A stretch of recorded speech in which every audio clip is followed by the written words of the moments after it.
No, I can hear you. Okay, so welcome back to the Bump in the Night podcast. I am your host, the Boogeyman, along with my co-host, Ginger snap. and we're not in the same room today because we could not stand each other for another moment. So, no, different scheduling conflicts, and so we had to do it over Skype. Today we're doing a review on Brightburn.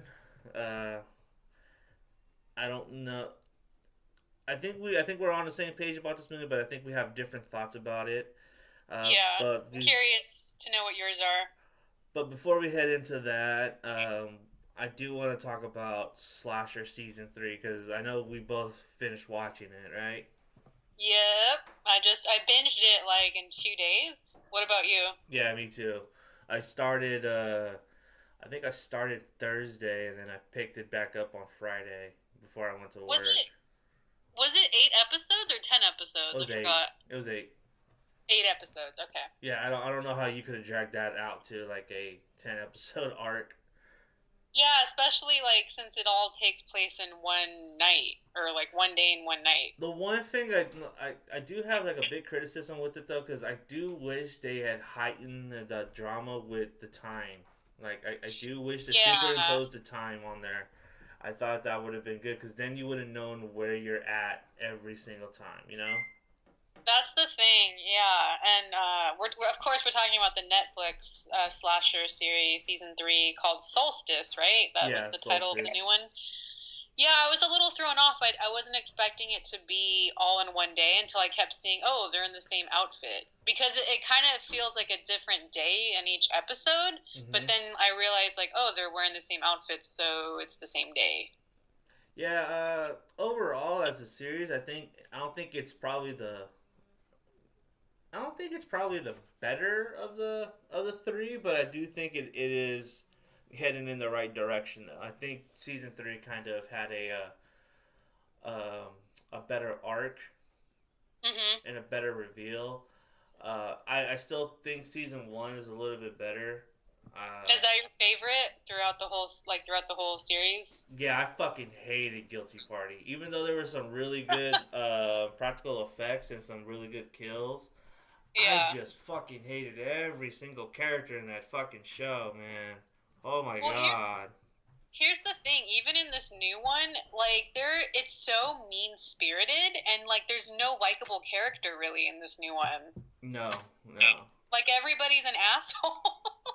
And like I think Sadia was like the most decent person out of everybody. Yeah, but then you take a shit on her when it's revealed what happened, you know? It's Yeah. like she But had I that. think like she did the least amount of like But she was the I don't, catalyst that set everything in motion, though. yeah. And so you can make the case that, arguably she was responsible for their mom's death. Yeah. You But know? then at the same time, I feel like there were so many freaking characters in the season. Like it was kind of hard to keep track of everybody in all honesty because there's just so many people and like I said earlier, no one is likable. Everyone is an asshole. Everyone has like some issue or they've done something really messed up to somebody else. Like nobody takes responsibility. But I will say this slasher season is the most slasher season. Like the title itself, like this is a total slasher. There's Yeah. so many like gnarly kills in this. The death count is really high. Some pretty cool death scenes, I thought. What'd you think on that content? I thought some of the kills were pretty gnarly and pretty mean spirited. The one I didn't like though, and I wish they just didn't show, was the dissecting of the teacher. Oh, you thought it They was too much, or like no, what? it was because when it goes to the overhead shot and he opens her up, you could totally Yeah, tell that's CGI right there, yeah, and that's what I yeah. didn't like about it. It's like, oh man, like you just ruined like a perfect moment by doing that. You could have just had the ribs sound being cracked open and having Mhm, and just showing the motion of her, like, of him ripping her open without mhm. going overhead and showing the CGI effect. That, to me, that was just like, oh man, that took me out. Like that Out of it. Yeah, I was like, oh man, I'm not a big fan of CGI blood or CGI kills. I think that's just Me lazy. neither. It's cheap. And I think I probably, because of, I mean, if you really think about like all the kills in here, they're not cheap. You know what I mean? No. And It was pretty gory. oh yeah, so I think all 3 seasons were pretty like gory, and I think the first season was actually on Freeform, if I'm not No, mistaken. it wasn't. Nuh-uh. There's Check no way. check that There's no way the first season was on Freeform. because the on the first season it doesn't say Netflix original. What does it say? It doesn't say Netflix original. It just says something else. No, there was a show called Dead of Summer, which was a slasher type of show on Freeform, but Because that no. did air on TV. I know it did. Because I remember seeing a trailer for the very first season at a Regal Theater saying coming to this channel. It wasn't Netflix. The first season wasn't on Netflix. Let's see here. It said it was on Chiller Network. Okay, that's what it was. Chiller. Yeah. So Chiller Super Channel aired the show. Oh, Super Channel, I guess, is a Canadian television show, but it said Chiller Network, April 1st, 2016. Yeah, see? Yeah. Chiller I was like, went out of... Freeform? No way. I know it was like one of those too, but Chiller recently went out of business like a year ago. I know, that sucks. Do you know why? I think they went bankrupt or something like that. Oh man, that sucks. And a lot of people weren't watching their channel either, so that kind of added to it. So I have a question. Do you guys feel like if the kills are really good and interesting, that it doesn't matter if the acting is off or the dialogue is off? Like, is that at the heart of every slasher? I think I watched a little bit of this with him and I was like, this show sucks. Yeah, the acting, like, to be honest, the acting wasn't great. However, I thought what's his name was the best. Dean McDermott. Tori Spelling's husband. Dean, what's his name? That's Tori Spelling's husband? Yeah, Dean McDermott. Or Dermot. McDermott, yeah. As the racist asshole guy, he was fucking great. He played such a good character. I thought he was the best out of everybody in this. I don't think it was a stretch for him to play the racist asshole, though. He's not a racist asshole in real life, is he? I'm kidding. It was a joke. Oh. I was like, I know he's a cheater, but I hope he's not a racist asshole. But he was the best, and, like, the look they gave him, and, like, his, like, glasses and everything. But, yeah, like, I don't know. I felt it was very PC. It was just very, like, political, and everybody's racist on the show, and everybody's homophobic, and they just, I don't know. It's kind of like they took it a little extreme, and, like, the acting wise wasn't that great with, like, the brother and sister. I don't know if you want to spoil it, but yeah, I would say, like, this isn't a show that would win an award for acting. It would definitely win an award for the kills. And it's like, because these people are so unlikable, like, you want to watch them get killed. I don't know. Which is maybe what they're shooting for. Well, the thing is like, the show is not even campy, you know what I mean? It doesn't even try to be campy, and I think... Yeah. And at the heart of it is, like, everyone's supposed to be mean-spirited, so, like, they're supposed to set everyone up, like, oh yeah, you hate them, and then, so when they're dead, you're like, yeah, fuck them, you know? The acting to me doesn't really bother me. It's just I'm engaged. I'm engaged regardless, and so it'll take something for someone to be like really like monotone and read their lines like this. It's like if you ever see Ronda Rousey act in Furious 7, that was fucking terrible. She's like, not an actress. I'm glad. She says, "I'm glad you came. I was bored." So bad. The delivery on that, I mean, the line is not great by any means, but I mean, fuck, at least deliver that shit with some conviction. She's not an actress. Yeah, but right? but the point is, but that's my point though. It's like it takes that kind of level for me to notice it. That's what it is. Like if people are actors and they know community theater and they've gone through it, to me, I know that they're trying to do their job. That's to me, that's where I come from it. You know what I mean? Like, I watched The Room, and but to me, that's not the greatest acting either, but I can respect Wiseau because he's trying to do something, you know? At least he's trying, you know? He's not fucking half-assing it. Not me. Yeah. I cannot watch a show where I just get completely taken out of it and I'm like, I don't know. It completely ruins the experience for me if something is not.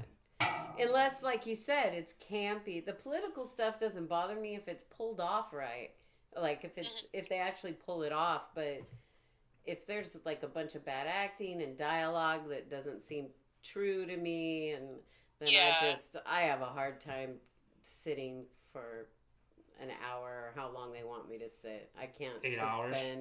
Yeah, I can't. In this case, I can't suspend belief to enjoy it. There was so much sex in this too, like unrealistic sex. I don't know, like that was annoying as well. But The premise though I really liked because I know I was messaging you like something similar actually happened in real life where a woman was getting murdered outside of her apartment building and she was screaming for help, and people were looking outside their windows and nobody freaking helped her. And that I think was in the 70s? I think the 70s or 80s or something. There's like a documentary about it. So in this one they had it where it's a guy that gets murdered outside and inside his apartment building. But they set it up where he's a fucking piece of shit, though. He's a piece of shit, and he thinks he's so hot, and he's, like, not. Like, he was annoying. Everybody in this was annoying, but the best annoying character was the blogger girl, or, like, the YouTube girl, Violet. She was, like, my favorite because I feel like that's how most social media influencers are. And they just want to, like, they don't care about anything but getting, like, those likes and those views. You know what I mean? Yeah. I heard death came, like, kind of late, but when it came, I was like, yeah, fuck that bitch. Like, seriously, fuck that bitch. Oh, that was in 1964. Oh, it was the 60s? In New York, yeah. It's such a messed up story. You should check out the documentary. And I think that's where the term fire came from too, right? Yelling fire.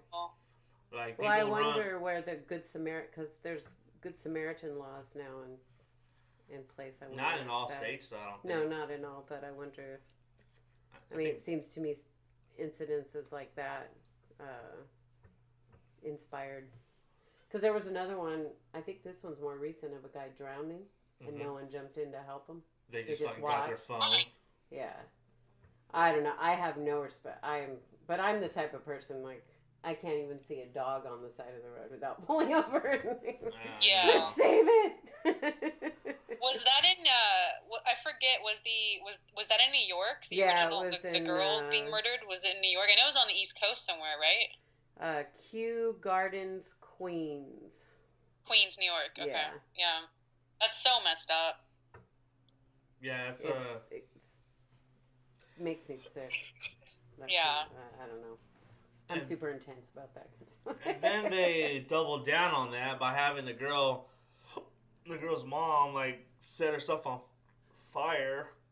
Yeah, that was insane. That was really sad. But no one else in the building helped her, and it was just like, are you fucking serious? You know, it was like, wow. People were just like filming it on their phones, right?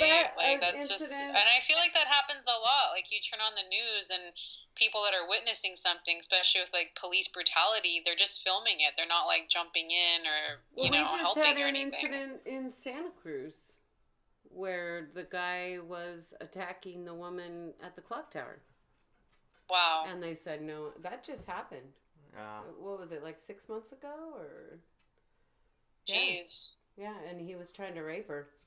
Right there under the clock tower. Crazy. By Jamba Juice. And I think they said it took a while for somebody to do something. I thought the show, like, had a good message, about, I don't know, what would you call that? Like, civility? people being a good Samaritan or a good citizen. I think it's just well, one of the things I took away is that being responsible and irresponsible with what you do and what you say and how you say it and what you post.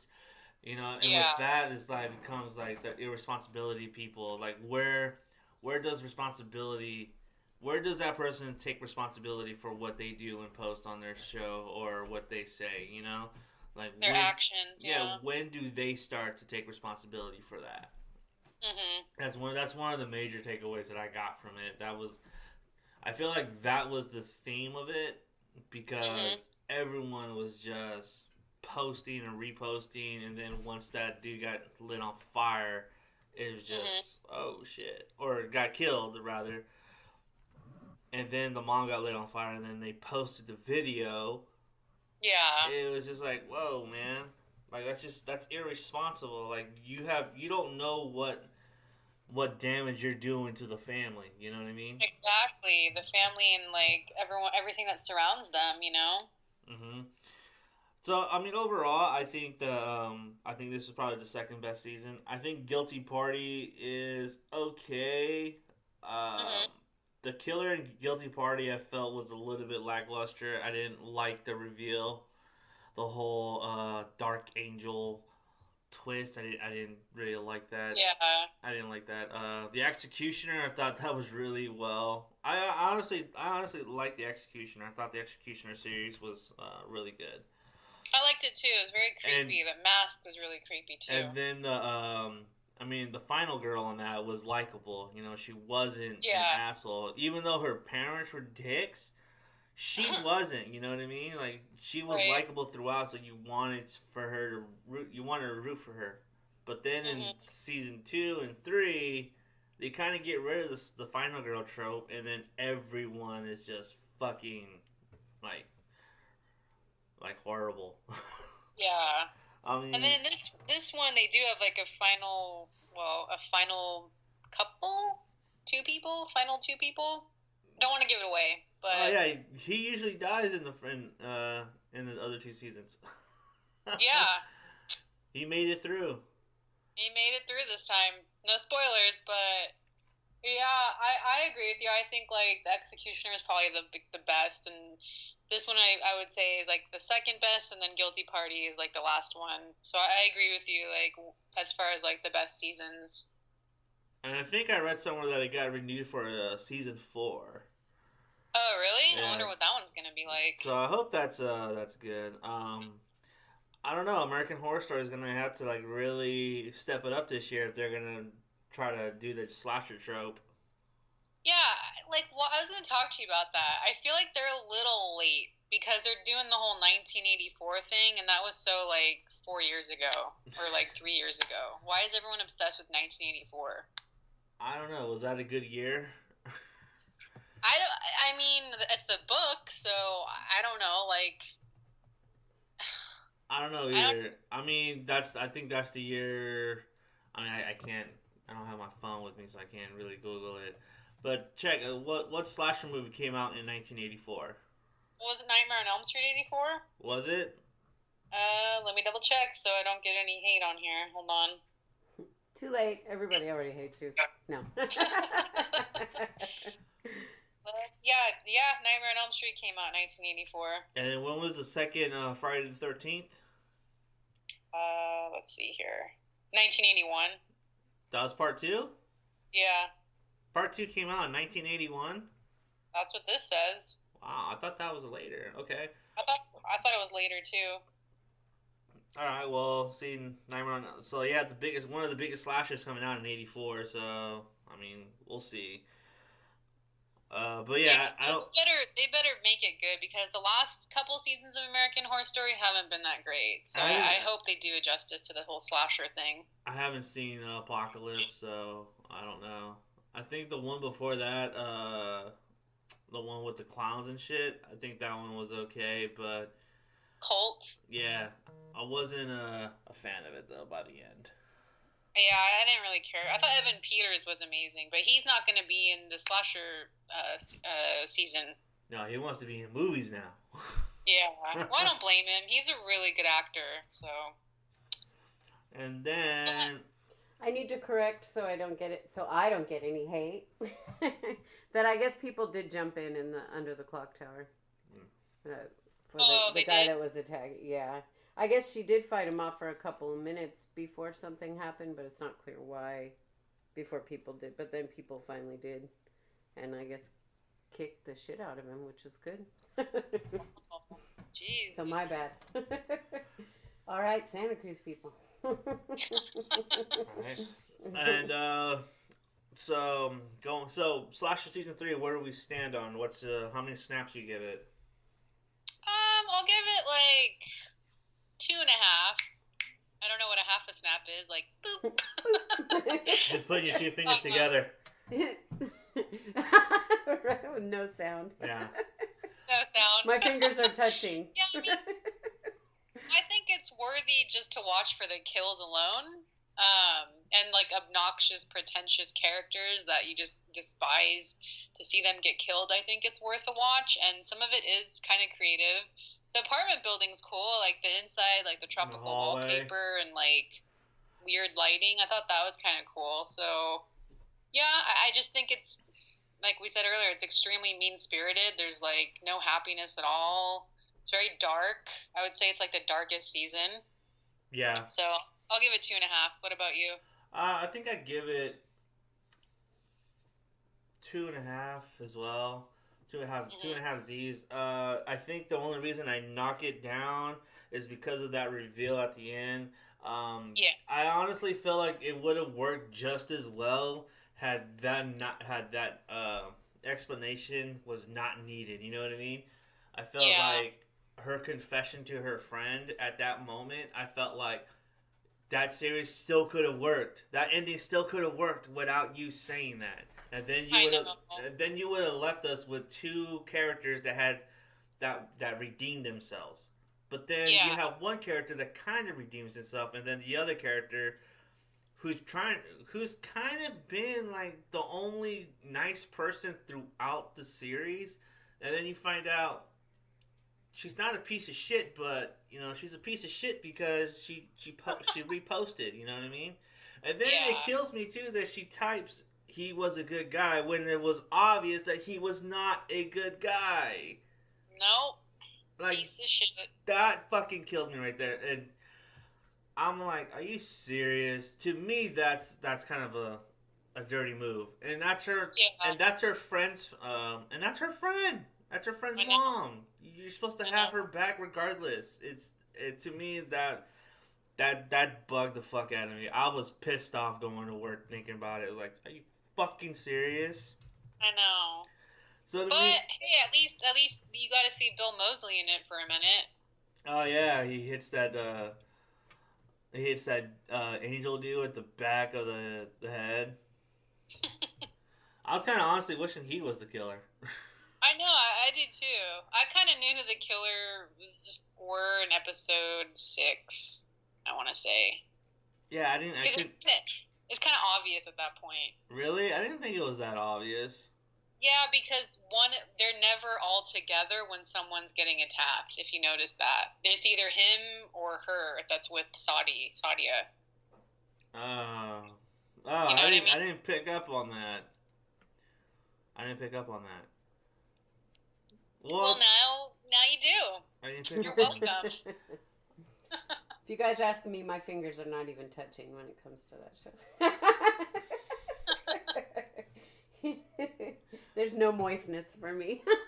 Oh, man. So, okay, we both give it a 2.5.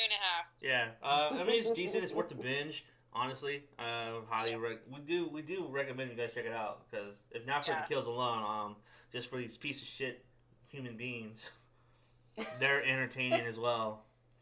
Oh, you know what part I liked is when the that guy had that and the gay guy get I don't know what chemical he uses, but he makes it where their faces stick together and they have to they're stuck to each other. That was really cool. I thought you were gonna say when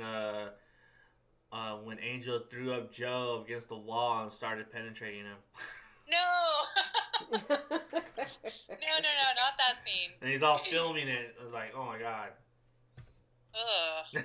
That was like the faces, and then like that racist guy hates everybody, but then at the end, his arc, like they have to work together. I liked that. I thought that was cool. Yeah, that was a nice touch. Because at that moment, survival kicks in. Exactly. No, like we're all the same. You're all in that together. You know. So deep. Yeah, right. So deep. Good Samaritan law went into effect in the year 2000. That's pretty recent. Yeah. Wow, Yeah. really? Clinton signed it in 1998, and then the year 2000 it went into effect. That just feels really recent. Yeah, That's right? thinking. That's Wow. crazy. All right, so I know. So one of my blind spots for movies is 70s horror, and I don't like 70s movies just because of the aesthetic, the way it looks. Sometimes I don't know. Sometimes something about the 70s movies just doesn't really intrigue me as much as like the 80s. Maybe because the 80s just seems a little bit more glossy with all their movies. See, that's where you and I differentiate, because I love 70s horror. And so, but then, you know, as I grow older, you know, I'm starting to work my way back and get more film knowledge. And one of the movies that I've recently picked up was on Shudder, and I think it was 1971's Let's Scare Jessica to Death. One of my favorites. This fucking movie is something else. I'll tell you what. It's something else. I really did like this movie. It does start off pretty slow, but once you kind of get to the barn and then you figure out who Emma is, it really picks up. And then you start realizing, hey man, there's something weird going on here. Like, what's going on? Yeah. And then that ending is just like, it's just, that ending kind of just leaves you with this like dreadful feeling. It's like, did that really happen, or did she just have a nervous breakdown? It's for sure a psychological horror film. It's a different kind of vampire film, I'll tell you that for sure. Yeah, but it's very subtle though in how they do it, you know? Yeah. You know, when I was watching it, I honestly thought that this would make a good double with Invaders from Mars. Really? Why? Because they kind of have the similar kind of theme where like the whole town's when the whole town is being taken over, and they have like this weird mark on them, and that's how you can tell that, oh man, there's something wrong with them. Mm-hmm. And then everyone else doesn't believe like the girl or the kid. And they're like, no, like, you're full of shit. But then the reason they don't believe them is because they're one of them, you know? Yeah. And I think that I love that like the whole town is like kind of in on it, and everyone looks so beat up, like they're just like carnies or something. Like everyone just looks so rough and haggard, and like what's going on with them, and they all have that like look in their eye. I don't know. I just thought that added such a great element to the film. I really enjoyed the movie. I thought it was really good. One thing I will say though, and I will knock, is that I do wish like nothing supernatural had happened on screen. What do you mean? Like there's a scene where she's in the lake, and then she sees Emma at the bottom of the lake, and then she comes up. Yeah, Emily, and she comes back up. That was the best. That was the best scene. No, I do agree with you. That is like a really good scare scene, but I kind of wish it was a little bit more ambiguous, because it's already set up where she had a nervous breakdown, so you could have played with that a little bit more and made it more ambiguous, as if like nothing really happened, you know. I just love that, like, that to me is such a haunting part of the film, because then she gets freaked out, she runs out of the water, and then Emily rises from the water, and she's got that, like, white gown on, and it looks so haunting, and she hears the voices in her head, and then she grabs her, like, I don't know, I just really thought that was one of the best scenes, and it was so haunting. I thought her husband was Jeffrey Lewis for a moment. I had to look that up. I was like, oh no, it's not Jeffrey Lewis. He looks like him, though. Yeah, he looks like he does. could be his brother. It really does. I'm like, that's Jeffrey Lewis? What? But then I had Yeah. to look it up. It was some other dude. But I thought it was a really good movie. I caught it on Shudder before they took it down. So Wait, they took it down already? yeah, I think it's Why? the rights issues. It's That like wasn't on there very long. it was on there since I wanted to say since February. That's not that long. Yeah, they have to rotate movies so to get more movies on there. So Can we just have one streaming service that just leaves everything up and never takes it down, please? Like, that would be... I just feel like every time, like, there's a great movie... Because I was going to watch that, and now I can't. No, it's still on there. It's on the last chance to watch right now. If you go right now and watch it, I think you still have time to watch it. Okay, I'm going to hang up and I'm going to go watch it. No, I'm just kidding. All right. Well, if you want to go do that... What do you rate it? What do you rate Let's Scare Jessica to Death? I give it 4 Z's. Awesome. Because I really do like that it could be played as an unreliable narrator throughout the story, or it could be played as something really is going on in that town.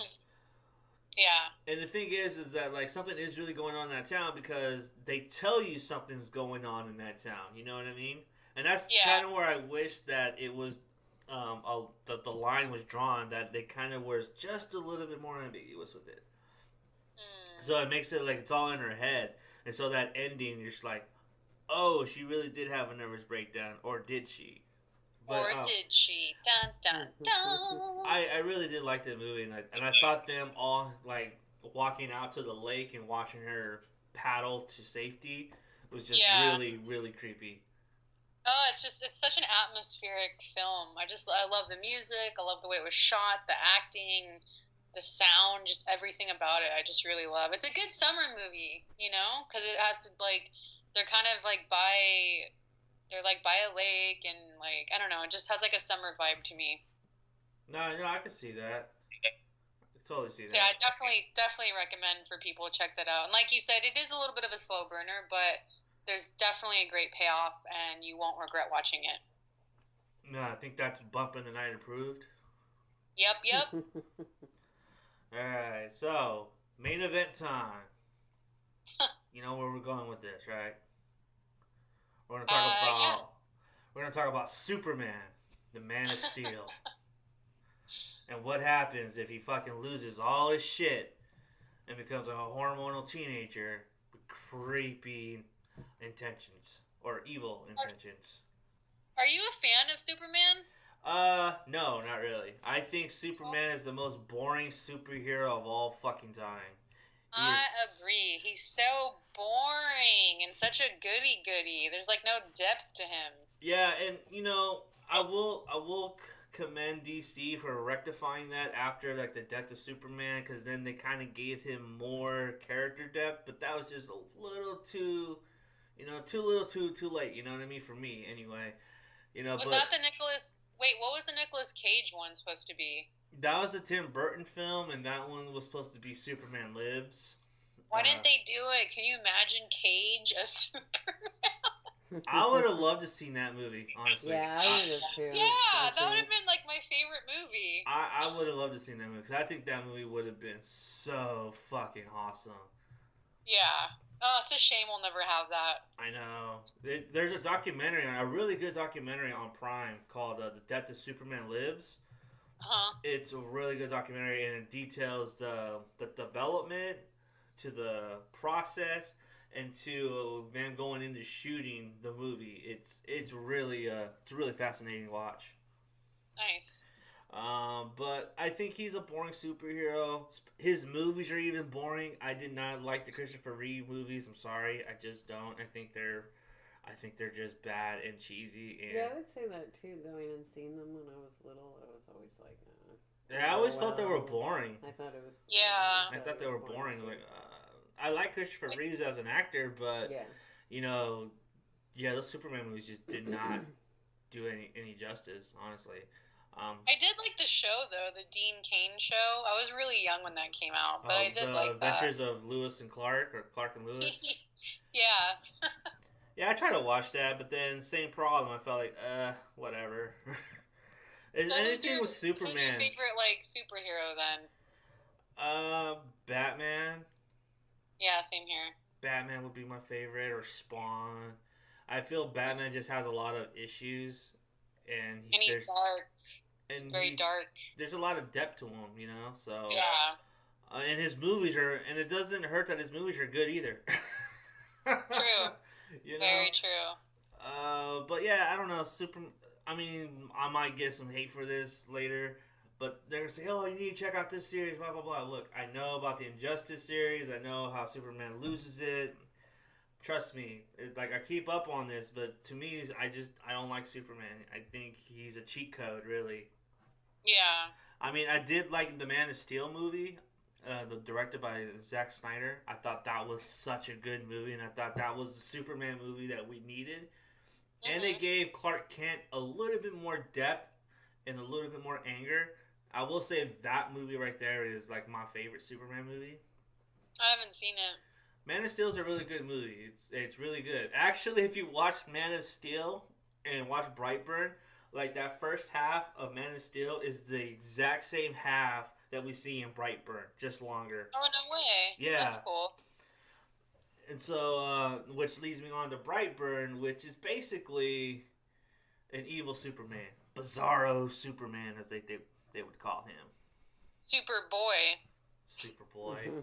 Yeah, really. Or what do you call a super villain boy? Villain boy? I don't know. what would like the name be? You just call him Supervillain. Supervillain. Okay. So let me ask you this: What's Is that? this based on a comic? No, it's a parody. It's a riff on Okay. comics and on the comic movies. Okay. And one of the things. So this was written by James Gunn's brother Brian and his cousin Mark Gunn. And James Gunn only produced it. I do wish that he had a little bit more influence on the script, because I felt like some of the humor in the movie wasn't fleshed out, because it doesn't have that James Gunn humor that we're used to. That's one of the problems. That was what one of the humorous scenes? Huh? What humorous scenes? Exactly. There was no humorous scenes. That's the problem. That's the problem. You know, like you watch Slither, that shit's fucking hilarious, but at the same time, it is very scary and very visceral at the same time. You know, you watch like Belko. Company. He wrote Belko Experiment, and which I still have to see. I still need to see that. That was a good movie. That was a good movie, but Greg McLean did Wolf Creek, and so he comes from like somewhere where it's a little bit more mean spirited, whereas James Gunn would have made it more like mayhem. Yeah. You know what I mean? And so I felt like there was like a disconnect, because Craig McLean couldn't transfer James Gunn's humor on screen. Yeah. Gunn's humor is very different. You know, it's very dark, and I don't think people can pull it off very well. Did you think? I mean, there was a scene in this that, like, I laughed at. It's like where the mom is like looking under his bed and finds like images of women like in bikinis, but then it like leads to like violent images of like insides, and then she's like, is this what you guys are into? Like, I thought that was kind of funny. No, and what I thought was funny, that they picked up a fucking, I don't know if you guys noticed this, but they picked up one of them, and there's this a paper with a girl on it, and there's just like this big white spot all over her face, and she holds a white thing on there. Did you guys catch that? I didn't notice that. No. It's like, whoa, I don't know if he ripped it or if it looked like he just jizzed all over it. Ew. So gross. Because watch it again, and if you look at that scene, they pick up a paper and it's all covered in white. There's like a big a round circle all over the girl's face. It's like, what the fuck? Super villain jizz. Did you think going into this that it was going to be comical? No, I was expecting something not comical, but something that had humor and something that just didn't take itself serious. But this movie didn't take itself serious. It's like, you know, watching Gunn's work from his Trauma days to Guardians to anything else and Slither. Yeah. You know, there's a sense of humor to it all. You know what I mean? And so I wasn't expecting a laugh out riot or nothing, but I was expecting like a couple chuckles here and there. Yeah. And I was laughing at another scene because of my guy who I saw this with. You know the scene where he like is trying to get I think it's a lawnmower, right? He's like trying to get the lawnmower started. And he's pulling that's Miss Moist's favorite fucking scene. Yeah, and then he like accidentally like throws it way like miles and miles away. I cracked up because my guy was like, he whispered to me, he's like, these hands. The way he said it, I was like cracking up, and I just couldn't stop. Okay, so that wasn't my favorite scene, but the part I was like, the acting in that is so bad. Like the way his hands were positioned, it wasn't. I don't know. I was like, I hated the movie. But anyway, go on. You hated it? I didn't hate it. I thought it was so dumb. I didn't think they pulled off what they were trying to do or what I was expecting. That's just my opinion. I was like, I thought it fell really flat. I will say this though, I thought the kills were pretty great. Like that was some. This is definitely not a kid movie, and yes, there was a mom with like 5 or 6 kids that saw this. Definitely not a kid movie, but I thought like the kills were pretty gnarly, especially is her name Erica, the mom at the diner or whatever? Yeah. That scene, come on, the eyeball and the glass, come on. That was crazy. It goes into the same question I asked before, where if the gore is really good, can the acting be subpar? Can the acting be below standard? What acting did you think was bad? All like everybody? It's like that show that you guys were just talking about. I just felt like it was very base level. I don't know how to describe it. Like nothing seemed like. I felt like I didn't know anybody. Like the parents, I didn't care about the parents. I thought the acting wasn't necessarily bad. It was like not realistic to me. It was like, oh, this little happy life, and they're so happy. And it's like, what? You found a kid in a field. Like, what are you doing? It was really goofy. Says the woman who would stop and pick up a fucking dog and bring it to her house. Of course I would. So you wouldn't bring a kid wandering around in the woods to your house? A baby. He was a baby. I would do it with some reservation and logic. Like, okay, this kid's an alien. I'm not going to just expect him to be able to integrate. I would be like, what am I getting myself into? Men in black suits. But I usually don't keep the animals either. I find them nice homes. Well, you have to, like, the parents, they were trying for a kid so bad. Like, I mean, the opening scene is, like, a fertility book and a pregnancy book, and then it pans to them trying to, like, bang each other to, like, get pregnant. So I think, like, the fact that they wanted a kid so bad and they just couldn't, and then they find this baby in the woods, it was like, oh, here's a sign, like, here's our blessing, you know? So that didn't bother me. But they didn't just find a baby in the woods.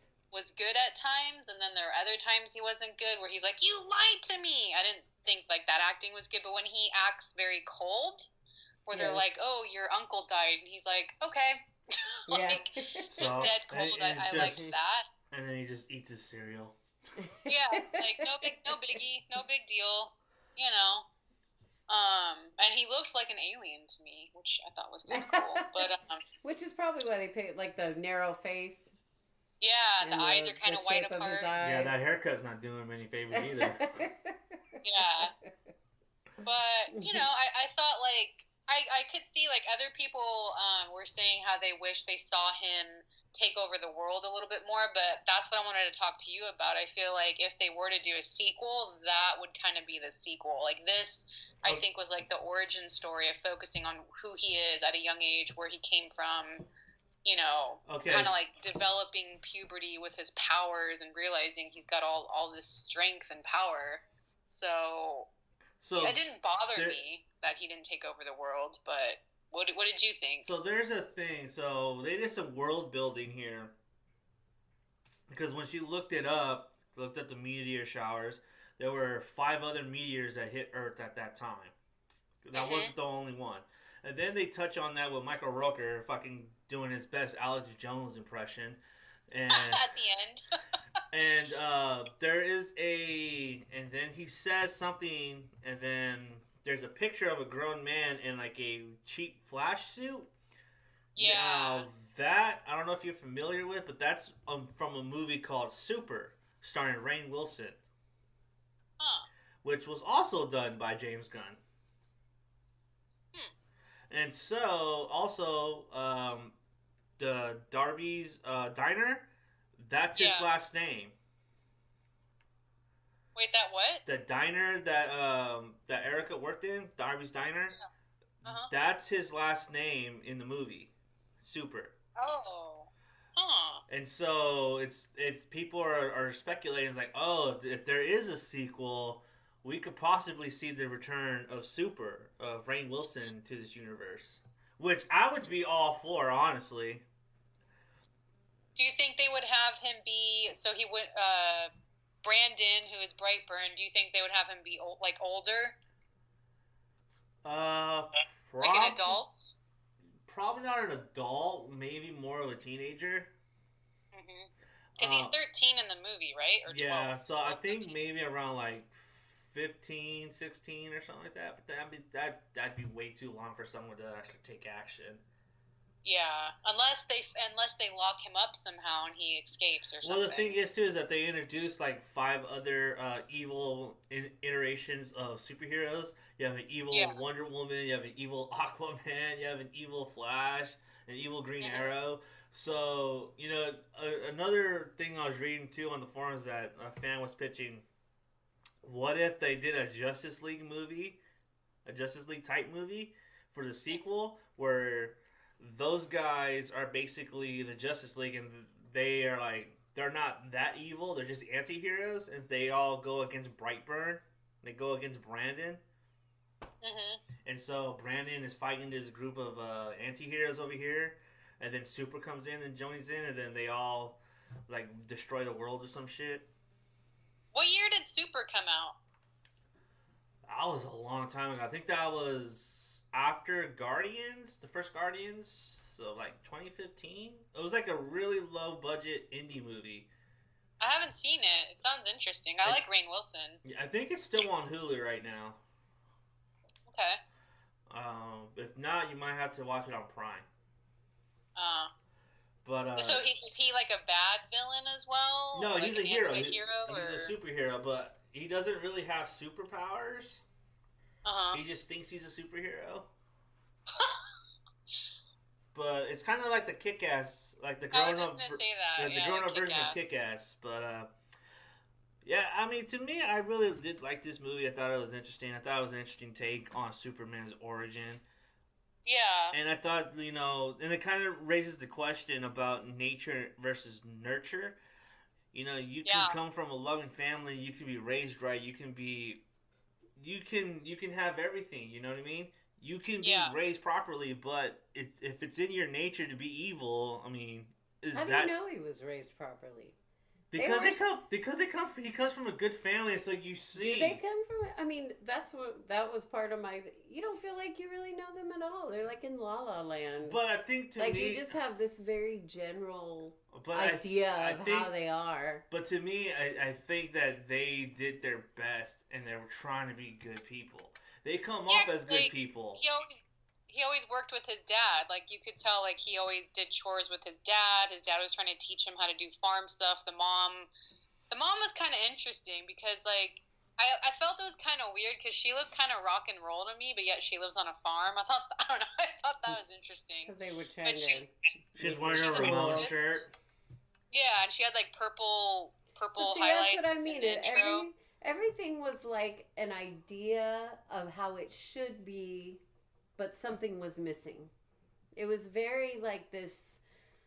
I saw this really good review, and I tend to agree, but I tend to disagree because, like, if you do that, so the guy was saying that had this movie been a half hour longer, and this was more of a character development of him doing bad things, but in his mind is justified. And then by the end, he just says, "Fuck it, I just like doing bad things," and then he just goes off, and it'd be a really deconstruction of the Superman mythos. But I was like, if you do that, then you're not getting the point of what they're trying to do, because they're trying to make something that's really tongue in cheek here. They're trying to entertain you and try to get you to this point where you need to go. Because basically, you're coming for the premise to see an evil Superman origin story, and that's what they're trying to deliver. But they're trying to give it to you like in a 90-minute movie. Yeah. And I feel like the parents were good people. They seemed like good people. They were well respected in their community. I just feel like, again, the question is raised versus nature versus nurture. You know what I mean? Speaking on the nature versus nurture, that I want to talk to you about this because it's a very quick scene. But the girl in his class, where he you could tell she likes him at first, and then he spies on her. He comes to her window, plays her like a cute song.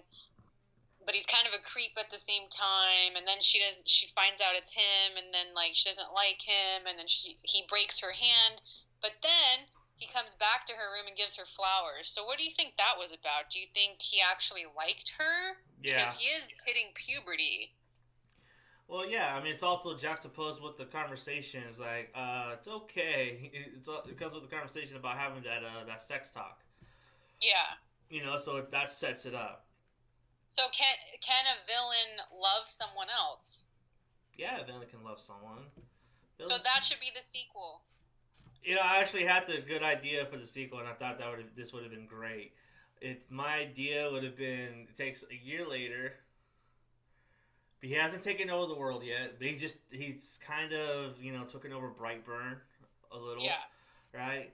But the girl is so fucked and becomes a shut-in. And she tries to she locks herself in the house, and then somehow he still finds ways to go inside the house and drop off little gifts to her, and she's mentally breaking down while he's trying to take over another county or something. Yeah. I just thought that'd be interesting, because to me that'd be hella funny. You focus the sequel on the girl rather than the superhero, and you kind of make it more of a character drama with her mentally fucking losing it, because he is torturing her mentally, because there's no way that she can be safe from him.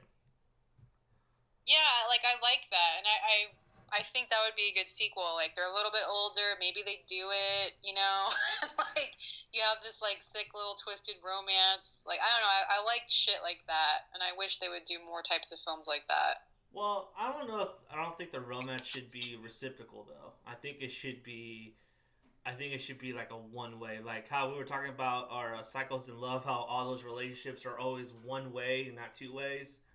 Yeah. So I think it would work better if it's just if it's him that's so in love with her, and he's doing everything to impress her, even by carving her name in the fields and shit. That's so romantic. It should be two-way. It would stand out. It would make it different, because everything's a one way if they did a two way, but she's still traumatized because her mom's. I don't think she had a dad, because they never showed the dad, but obviously her mom got murdered by him. But she doesn't know that. But she knows, though. She knows. He basically. How do you know she knows? He basically fucking told her I'm gonna take care of it, and he put his symbol all over the fucking place. I mean, come on. So why did she call him a pervert? Yeah, I don't know. I know we were mentioning that the other day. I don't know why. Because he wasn't doing anything. He was just in her room playing a cute song in a weird, demented way. I don't know. I don't know why she freaked out so much. Well, and why that word? I mean, to me, I felt when she said it, we were being set up to see something that maybe was potentially really creepy and wrong that he did. Yeah. Where you'd go, oh, fuck, this kid is twisted. And then you got set up for nothing. Why is he called a pervert? There was a lot of that for me in this movie. It felt really short. It felt thrown together. And parents that are in La La Land don't necessarily, and are like kind of Pollyannas, don't necessarily raise great kids because sometimes they miss things, red flags, Yeah. because they're like everything's fine all the time. So, but you don't know, or I felt like I didn't know. I felt like I didn't know any of the characters well enough to have any kind of to take on them, like a good take. It just seemed goofy to me. I also thought it was like one scene I did think that was kind of weird, just from the whole like nurturing aspect, was when he does show up at his aunt's house, and like you think he's gonna kill her, right? Because like he shows up in her backyard and then at the front door, and she's like, "No, go home." But it's like late at night. Like, wouldn't you want to drive your nephew Yeah. home? I just thought that was kind of weird. Yeah, that's what I mean about weird dialogue, things that didn't really make sense. Like, why did they say that? Would a person really do that in that situation? I don't know. I felt Right. like there was a lot of sort of like loose ends that, you know, it Yeah. didn't go anywhere. You were just kind of left like, would I do that in that situation? I don't think so. But I mean, I think the parents, like, I just got it that they were good parents. I mean, no parents are perfect, but like, they didn't like abuse him. Like the mom always says, "I will always love you and support you." You know, like you got a sense that like he did come from a good family. He's just like a disturbed alien that is, by nature that wants to take over the world. So I didn't think it was like a bad family or anything like that. But yeah, I mean, it wasn't a perfect film, but I definitely like the idea, and I thought it was very creative to have a kid be a villain because we're always seeing villains be older, So I thought this was like a really creative idea, and I know we were gonna touch on the bloody disgusting article about is 2019 the year of kids in horror films. Mm-hmm. You know how there's like The Prodigy. There's another film called The Hole in the Ground, Pet Cemetery, Brightburn. There's like a bunch of horror films that have kids kind of be like the sinister lead. And I know we did a nostalgia episode a couple weeks ago, saying how there isn't really kid horror stuff. That's different though. That's like friendly kid horror, but this is like a whole other level, like violent. Well, this is basically adult horror where the kid is the villain. I mean, basically, this was not a kid movie. No, and there were kids. There were kids. Unfortunate that theater. There were a bunch of kids when we went and saw Pet Cemetery. Too. Oh yeah, that's so it's weird. It's ridiculous that, not to be judgy, but that they're not differentiating between a kid movie just because a kid is in it. Yeah. Because there's definitely something. I think the person making the movie is not trying to target kids necessarily. There's definitely a creepy element to a child who is supposed to be innocent and good by nature most of the time that is actually the thing you should fear. Like it brings that whole, it brings this whole other idea into it, but yeah. I thought they dropped the ball with this one. What would you guys rate this film? Like I said, my thumbs are not even touching. Johnny? I give it three Z's. I really did like the movie. I thought it was enjoyable.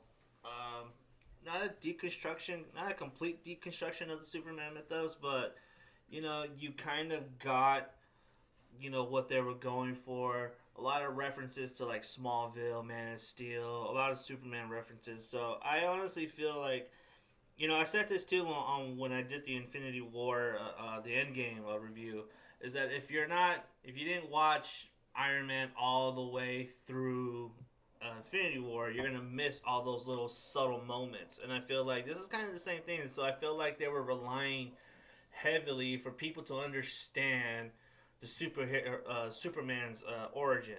You know what I mean? Yeah. Because the family is the same, the house is the same, the fucking town is the same. Is it in Kansas? Is Superman in Kansas? Yeah. Oh, okay. And it's Smallville, Kansas. But they couldn't use that for copyright, so they had to use Brightburn, Kansas.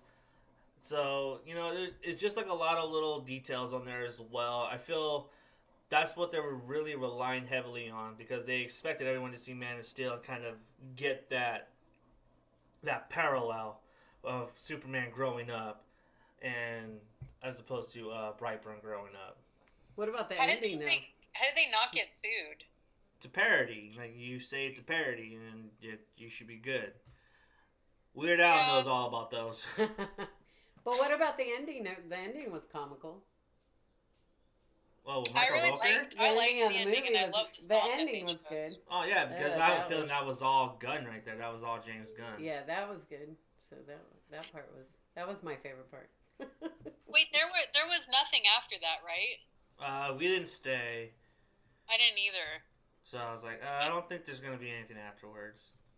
But Okay, could good. be wrong. Hope I didn't like miss anything. They probably set up a sequel. Post credits. Missed I thought everything. that ending kind of set up a sequel. You I think really so? don't think it's gonna get a sequel. Honestly, I really don't think it's gonna get a sequel. Do you think they're not going to get a sequel because it didn't do well? Yes, I Like think it's box office? yeah. I do not think it did. I don't think it did well. It didn't. From what I read, it did not make half its budget back. So I think it made like 6 million or 7 million, something like that. yeah, and you're going up against Aladdin. That's just a bad move, man.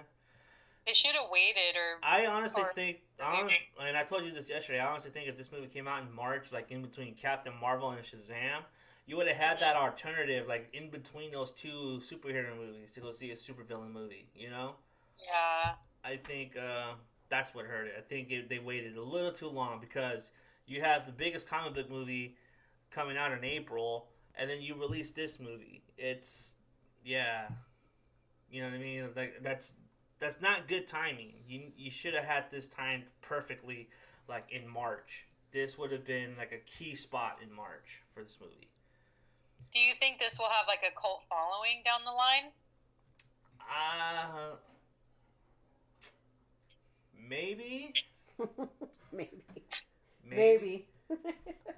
I mean, it's hard to tell because look at the room. I mean, it's hard to tell mainly because it all depends on how this sells on DVD when it comes out. So if it if it finds its audience in DVD, I think, or Blu-ray, I think yeah, they might do it. A sequel has gone greenlit off DVD sales alone before, so that could be it. Yeah. I do feel that this movie's just missed the mark because you're going up against like 3 heavy hitters this week. Yeah, it's just not good timing. No, and then you got Godzilla next week. And so yeah, that's not gonna do well either. I wonder if Ma is gonna do well because that comes out at the same time as Godzilla, right? Yeah, but the difference is that that's a very low budget movie though. That's true. So it just needs to perform to like maybe the 3rd spot, and then it'll be okay. I also feel like I don't know if this is just me, but I feel like Ma has been advertised a lot, and I feel like Brightburn wasn't advertised as much as other films. Like I didn't see the trailer a lot. Yeah, I didn't either. Yeah, I don't remember seeing it. It was like it didn't have a lot of promotion. Yeah, I could totally see that. I think Sony dropped the ball on that. Sony's just bad at promoting. Remember the skeleton, or what was it, the Slender Man? Oh yeah. They're just not good at marketing. I don't know what it is. It's not good. It's not them not being good at marketing. It's that they choose to market the movies they want to promote. Like when they promoted Venom, they marketed the fucking shit out of that. But when it came to Brightburn, it's like, we don't know how to market this, so yeah, let's just leave like this. I don't know. I mean, I really did like the movie. I thought it was enjoyable for what it was. Yeah, I agree with you on that. I thought it was entertaining. I thought it was definitely a different, cool approach. I would like to see a sequel. I'd like to see him older and like a romance thing. You know, Yeah. that would be interesting, I think. Yeah, that would be interesting. That would be an interesting take. I don't know. Little romance. So, how many snaps do you give it? I'll give it 3 as well. Alright, so about average movie. Yeah. I mean, it is an average movie. I mean, some of the kills are good. I mean, story could use a little work, yes, but I don't know. Is it worth going to the theater and paying for it, or waiting for it to come out? I think. Well, I'd see this in the theater. Theater? Unless it's filled with kids. I'd see this in the theater. I recommend anyone to go see a movie in the theater, honestly, because I think that's just the way to see movies. Yeah. But yeah, I think people should go see this movie in the theater, just because of the surround sound and the screen alone. There's a lot of depth there too, so I think people should go see this movie. Especially for the kill scenes, like I'm still traumatized with the eyeball, and then also the car scene and his jaw coming off. That was pretty gross. That was gnarly. That was gross. That was pretty fucking gnarly. Do you think this movie would have been better if they did kind of what they did with Hereditary, where you felt like you really, knew the characters in this intense, dark way, intimate way? I mean, I know it was supposed to be like a comic book or like a, like a little more lighthearted, but, or I don't know what they were trying to do, but I'm assuming. Hereditary was also a lot longer, wasn't it? What was that? Wasn't Hereditary like a longer film too? Yeah. But I mean, even with the grotesque kills, if you would have felt like, you got a little backstory, a little more on the family and the kid, and yeah, I mean, I would have definitely have liked to see him at school more, and I would have liked to see him get bullied more, just so it's like the build up, because he goes from like being a normal kid, and then all of a sudden it's his birthday, and then boom, he like starts realizing he's got powers. So I do wish there was more where it kind of, you know what I mean, like the tension builds up a little, or maybe he gets into like a fight. And why did that happen at his birthday? Or like, something. What was the crossover? Like just him yelling at his dad, right? Like his dad wouldn't let him have the rifle. No, I feel like that was it. But what is the, like what was behind the crossover? Like why all of a sudden everything was fine and then it's not fine? That's what I mean. It was like, what? What just happened? Yeah. Was he like this before? They didn't see this coming? Like, what's going on? If they showed that, like, more build up at that time, that would have been a lot. I think that would have been a lot better. Yeah. Because then you feel it more, and you feel like, okay, this is triggering him into becoming this, or, I think it gives it more dimension. I wanted it darker, I think. I just wanted it more, I don't know. It felt really... It was just kind of goofy. Johnny's just quiet. He's giving me mean eyes. He's like, you're full of shit. I'm just teasing you. What would you rate it? Me? Yeah. I wouldn't recommend it at all. I thought it sucked. But I'm one of those all or nothing Scorpios. All or nothing. I didn't think it was fun, like a fun watch or anything. I thought it was a waste of my time, but damn. Well, anybody have anything else to add about it? No, just thinking about the crossover. I think the crossover was supposed to be because right around that time, that's where Superman got his powers, and I think they were just trying to draw the parallel between the two. And Superman got his powers at 12 or 13? Yeah, because right around that time, he starts feeling it. He starts understanding that he has powers. Because right around the time he starts getting like to middle school, his power starts going haywire because puberty is starting to take effect. Puberty. Yeah. And so I think, and I think it's because again, you're supposed to get that the ship is controlling him. It's not him. It's the ship. The ship is the one that's telling him to do these things. Yeah. And I think it's supposed to be at a time like the ship is it's on a timer, and it tells it's set on this timer, and then it clicks on, and then it just triggers something inside the kid. Yeah. And I think that we're supposed to get that the ship is controlling him, and the ship is telling him what to do. So why'd they keep the ship?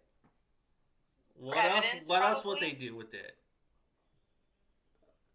Why keep it and put it in the barn? That doesn't make any sense to me. What was the point of that?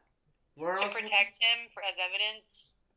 Where else would they keep it? Yeah, but do we know? That's what I mean. Is why would they keep it? There's another. Why would Clark Kent and why would Clark Kent's parents keep their ship too? So what's his kryptonite?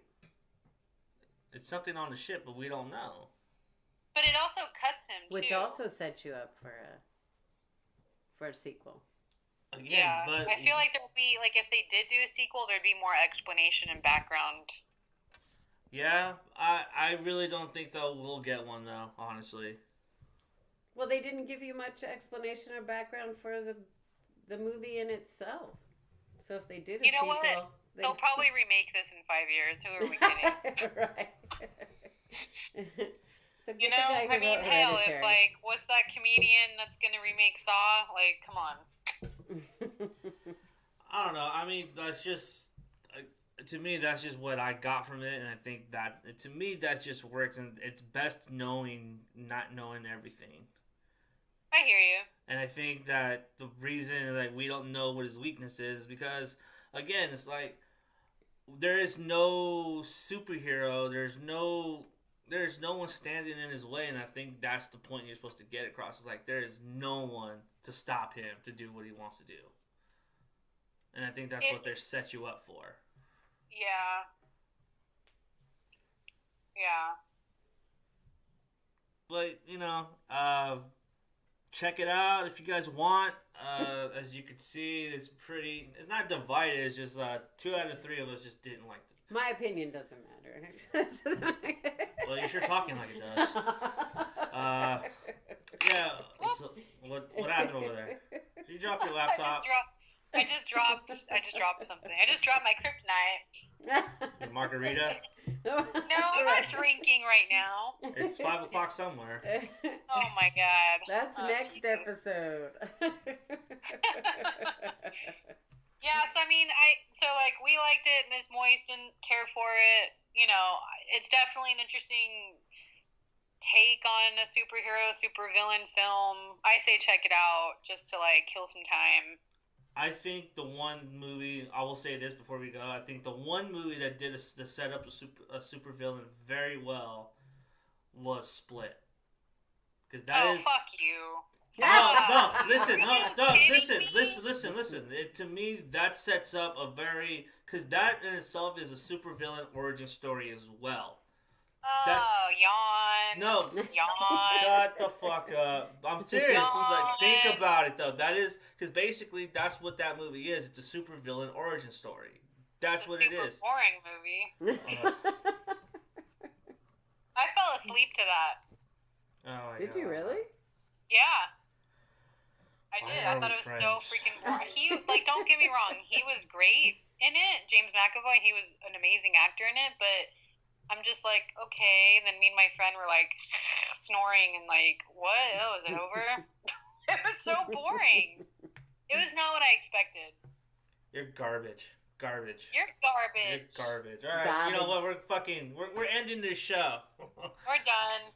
Next. All right, next week we'll be back with our review on Ma. We'll go into Ma's place, and hopefully we make it out alive.